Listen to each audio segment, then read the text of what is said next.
ஈரோடு மாவட்டம் சத்தியமங்கலம் புலிகள் காப்பகத்தில் வன விலங்குகள் கணக்கெடுக்கும் பணி 6 நாட்களுக்கு நடக்கிறது. 3 நாட்களுக்கு நேர்கோட்டு பாதை மற்றும் பெரிய தாவர உண்ணிகள் கணக்கெடுப்பும், 3 நாட்களுக்கு புலி உள்ளிட்ட மாமிச உண்ணிகளின் தடயங்கள் மற்றும் எச்சங்கள் கணக்கெடுப்பும் நடக்கிறது.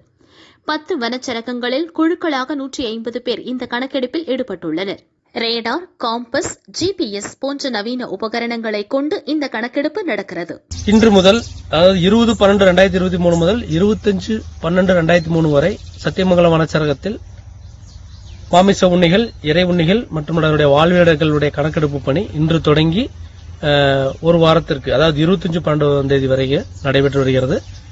ஒவ்வொரு பீட்டிற்கும் 3 பேர்கள் கொண்ட குழுவாக அமைக்கப்பட்டு சத்தியமங்கலம் வனச்சரகத்தில் 7 பீட்டில் இருக்கக்கூடிய பகுதிகளிலையும், சத்தியமங்கலம் புலிகள் காப்பகத்தில் 56 பீட்டில் இருக்கக்கூடிய பகுதிகளிலையும் இன்று முதல் மாமிச உண்ணிகள், தாவர உண்ணிகளுடைய கணக்கெடுப்பு தொடங்கி நடைபெற்று வருகிறது என்பதை தெரிவித்துக் கொள்கிறேன்.